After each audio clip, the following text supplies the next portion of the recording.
Olá, pessoa! Oi, nós aqui outra vez no Voz em Cena, parafraseando os grandes demônios da garoa, porque o assunto hoje do nosso programa é música. E o convidado você conhece depois da vinheta. Roda aí.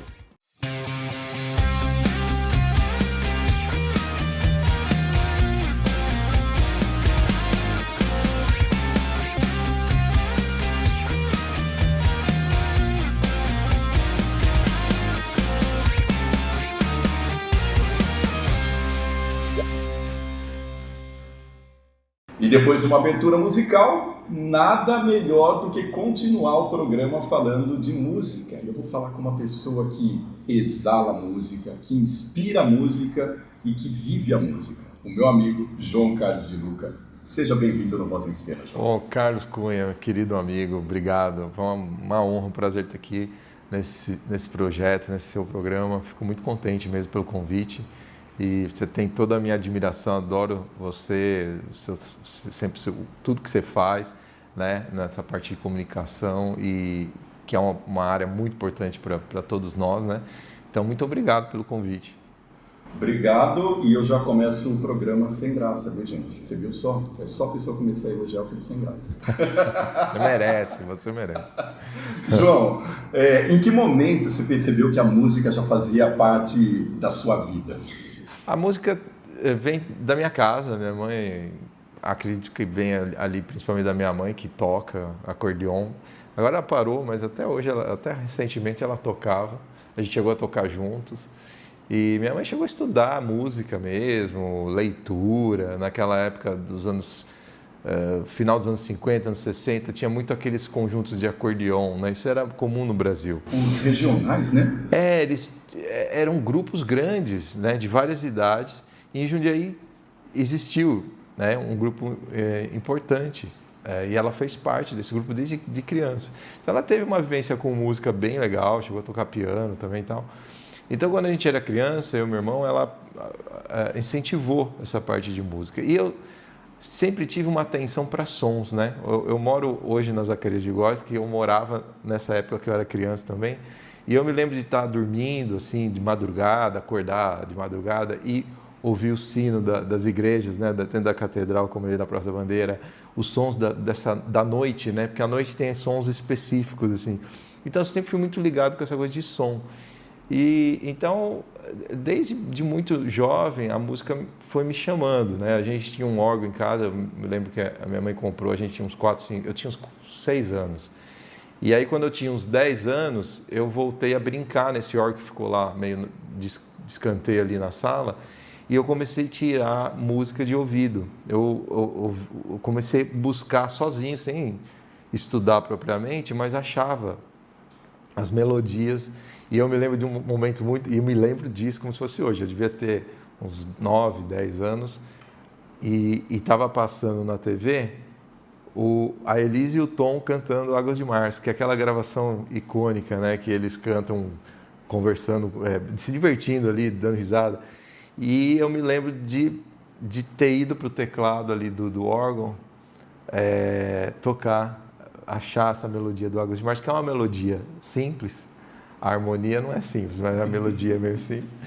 E aí, então eu acho que desde ali começou uma busca, né? Por se aperfeiçoar, por entender como coordenar isso para poder virar alguma coisa em relação à música, né? Enfim, então acho que vem já vem desde cedo mesmo, né? Essa vontade, esse desejo, né? E o seu apego, o seu approach sempre foi mais pela MPB ou você foi procurando buscar outros ritmos, outras vertentes? Então, esses artistas, aí assim, eu também penso que eu comecei a estudar, primeiro contato que eu tive assim mais formal foi com o Everton Pernambuco, que até hoje dá aula. Hoje o Everton está ali perto da Caixa Econômica Federal, ali perto da 9 de Julho. Da 9 de Julho, está com a escola até hoje. Eu comecei com o Everton nessa época, uns 10, 11 anos eu tinha e comecei a estudar.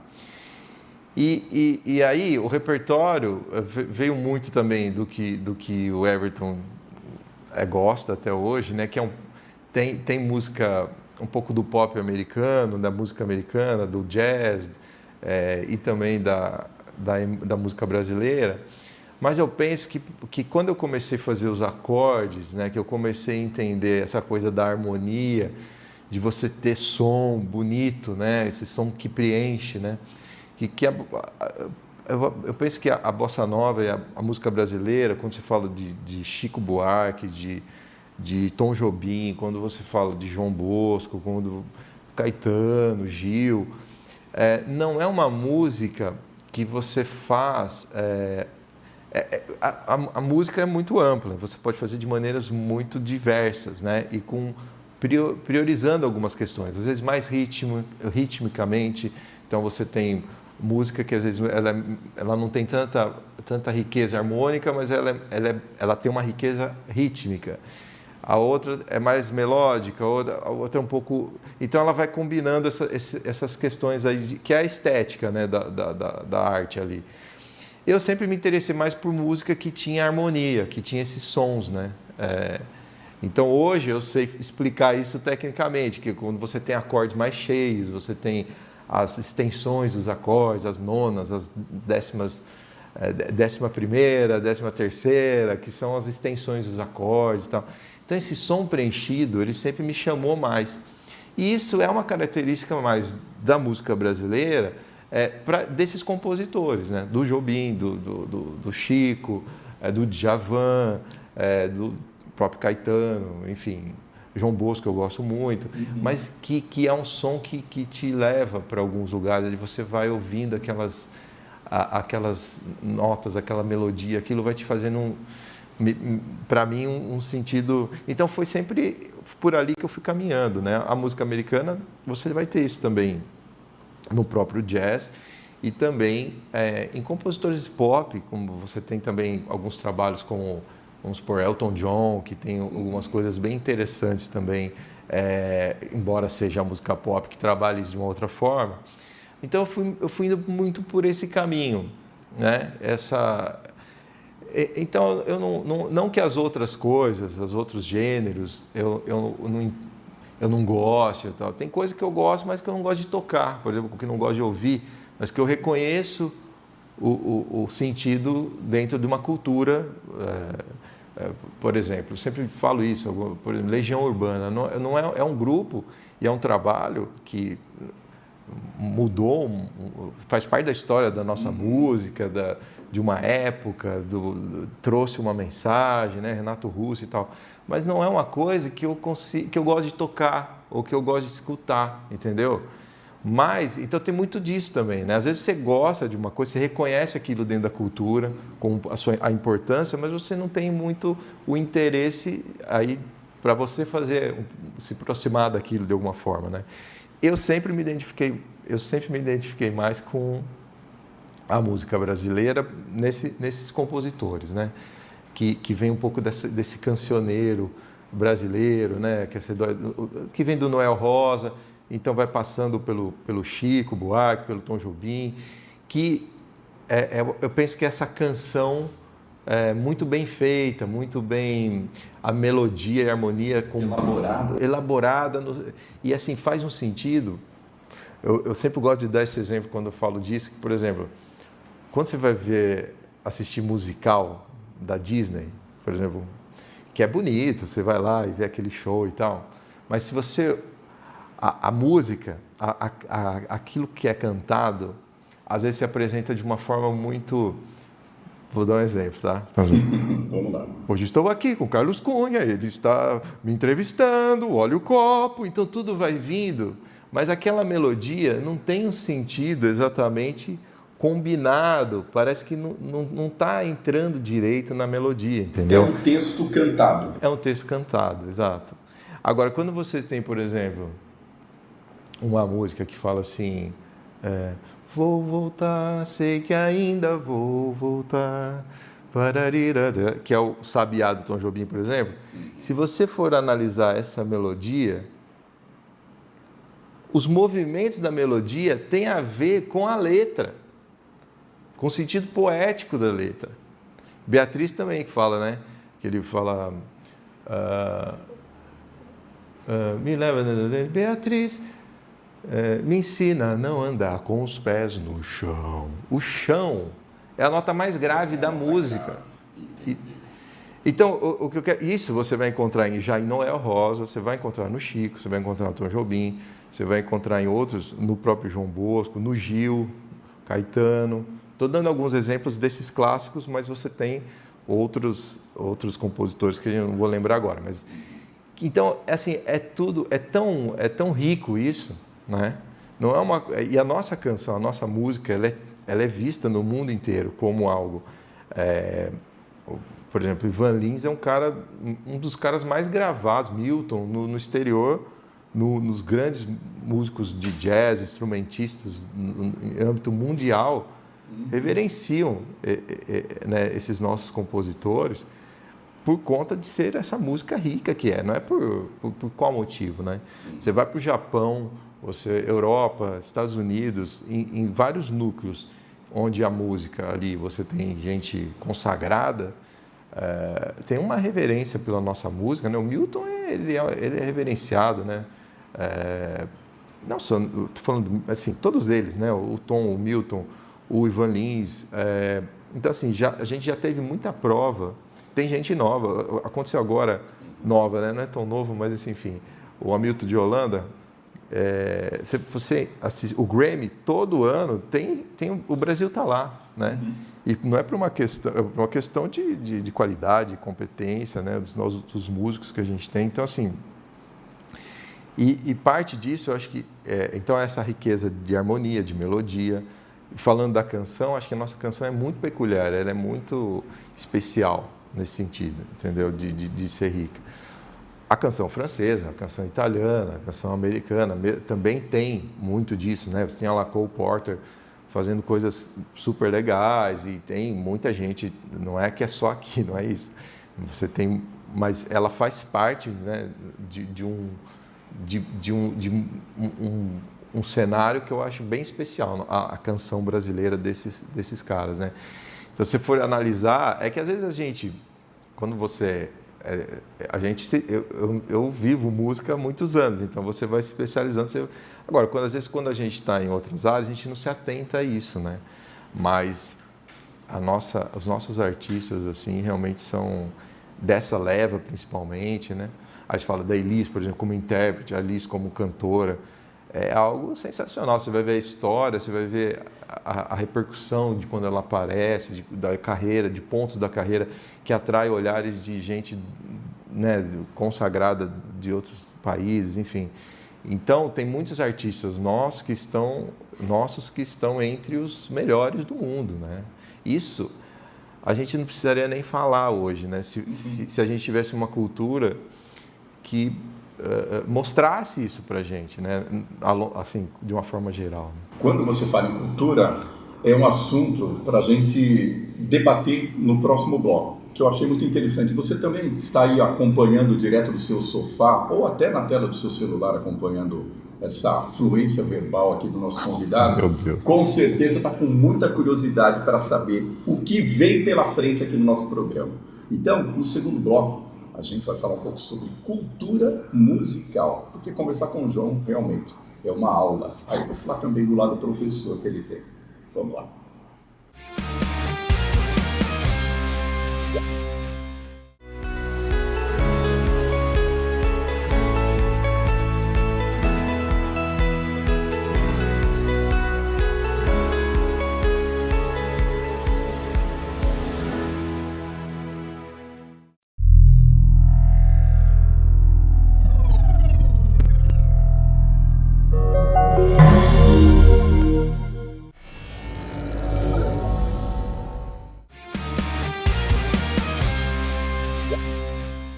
Voz em Cena, de volta aqui com João Carlos de Luca, e a gente vai falar um pouquinho sobre cultura musical. Mas falando em cultura, você também trabalhou na Rede Cultura, não é, João? Sim, eu tive esse privilégio, né, e como você estava falando, né, você falou da MPB e tal, tudo foi me levando, parece que é engraçado isso, né, parece que às vezes quando a gente... Algumas coisas que aconteceram para mim, parecem que que estavam meio amarradas, sabe? Assim, eu sou um cara bem cético em relação às questões, assim, não sou uma pessoa religiosa e tal, mas eu acredito nesse desconhecido das coisas, né? Então, por exemplo, eu tinha te dito, né? Comecei a estudar com o Everton e esse repertório e essa música que me pegava e esses compositores brasileiros e tal. Daí fui fazer rádio e TV. E aí, quando fui fazer rádio, TV, comunicação, estudei na FAP, logo eu fui fazer um estágio na TV Cultura em São Paulo, na Fundação Padre Anchieta. E eu caio, e aí por uma coincidência mesmo, porque você não escolhia o que você ia fazer ali. E eu fui para a Rádio Cultura, trabalhar com o Alexandre Tondela e o Vilmar Bittencourt, que tinha um programa chamado Toda Música, que é um programa que entrevistava todos esses caras. Entrevistava... Bom, lá eu conheci Gal Costa, Tamara Assunção, produzindo e ajudando a produzir essas entrevistas, né? O próprio João Bosco, enfim, Fagner, todos esses caras, né? Bom, pra você ter uma ideia, eu conheci nessa época o Baden Powell, que ainda estava vivo, gravando. Então, assim, eu comecei... Era um sonho, né? Imagina eu com 19 anos, 18 anos, estar no meio dessas pessoas, né? Que eram... Então, eu já fui na rádio para um programa. Daí, de repente, eu vou para a TV, como estagiário ainda, e trabalhar com o Fernando Faro. E o Fernando Faro era o cara que...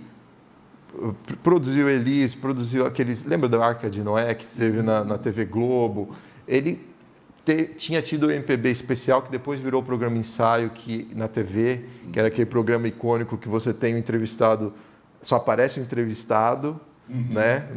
naquele plano fechado. Que ele costumava chamar de feijoada, né? Porque às vezes aparecia só o olho, só o nariz, só a boca. E eu fui trabalhar com ele então, assim, daí, de novo, gravações, assim, com o Lulu Santos, o último programa que eu participei foi da Cássia Eller, ela morreu meses depois. Então, de repente, eu estava nesse meio, trabalhando ali, vivenciando isso. Então, tudo foi me puxando para esse caminho, né? Enfim, aí...